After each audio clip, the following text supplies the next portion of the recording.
College sorry جو Bolan medical complex کی حالت تھی، یہی تقریباً تمام ہاسپٹلس کی حالت ہے. ہم ان سب کو ٹھیک کرنے جا رہے ہیں. ہم ایک پبلک پرائیویٹ پارٹنرشپ پہ کام کرنے جا رہے ہیں ہاسپٹلس کے اندر، جو سندھ نے ایک ماڈل اپنایا ہے، وہ ان شاء اللہ تعالی ہم یہاں پر انٹروڈیوس کر رہے ہیں. میں فوجی فاؤنڈیشن کا شکر گزار ہوں کہ میری ابھی راولپنڈی میں وہاں ملاقات ہوئی جنرل عاصم ملک سے، جو اے جی ہیں.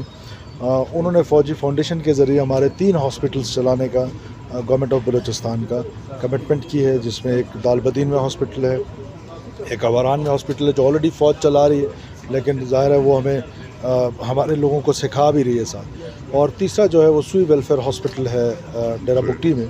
سو ہم انشاءاللہ اپنے ہاسپٹلس کو پبلک پرائیویٹ پارٹنرشپ پہ کرنے جا رہے ہیں، اور تمام ہاسپٹلس کو ٹھیک کرنے کی کوشش کریں گے.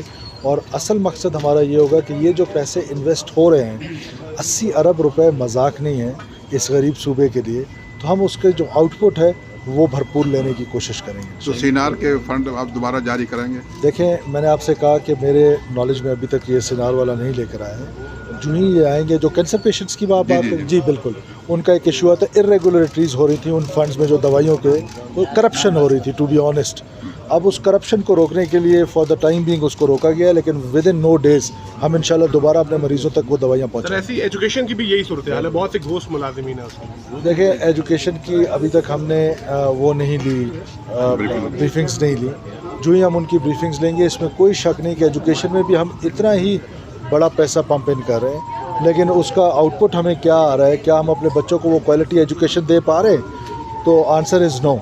تو ہم انشاءاللہ کوشش کریں گے. میں نے آپ سے کہا 60 کے قریب ہم ریفارمز لانے کی کوشش کر رہے ہیں، وہ آپ کے ساتھ شیئر کریں گے. دیکھیں، پی ایس سی پی یقیناً ریوائز ہو رہا ہے، اس کو ہم دیکھ رہے ہیں کہ کس طریقے سے اس کو ریشنلائز کریں. 500 ارب کا تھرو فارورڈ ہے، تو اس کو ریشنلائز کرنے کی ضرورت ہے. تو یہ ساری چیزیں جو ہیں یہ ریفارمز مانگ رہی ہیں. ریفارمز کمیٹی آج ہم ایک بنانے جا رہے ہیں، جس میں ہم اپنے سینئر جو ہیں بیوروکریٹس ہیں، ریٹائرڈ بیوروکریٹس ہیں، ان کو ہم کام دے رہے ہیں، جس میں محفوظ علی خان صاحب ہیں، اور بہت سارے نام ہیں، جن سے ہم بلوچستان کی گورننس کے ریفارمز کی ہم نے ریکویسٹ کرنی ہے.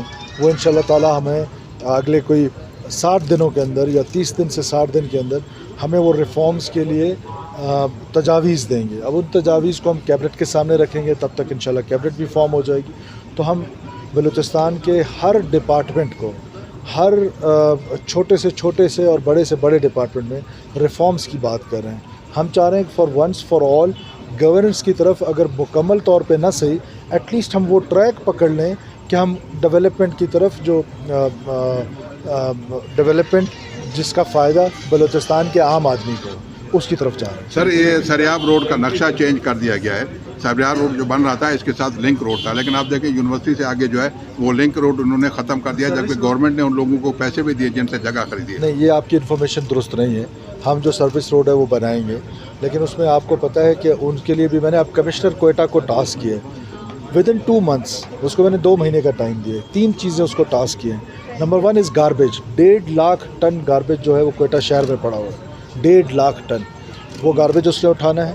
نمبر 2 از ٹریفک. اس کے لیے میں نے اس کو کہا ہے کہ سائنٹیفک طریقے سے، ڈیجیٹل طریقے سے، کہ جیو میپنگ کر کے ہم اس ٹریفک کو کس طریقے سے کنٹرول کر سکتے ہیں، کس طریقے سے ڈائیورٹ کر سکتے ہیں. سملرلی یہ جو سریاب روڈ ہے، اس کے بارے میں بھی ہماری یہی پالیسی ہے کہ ان کو میں نے ٹائم فریم دیا تھا، وہ اس ٹائم فریم پہ اس کو کمپلیٹ کریں گے. ٹھیک، بہت شکریہ.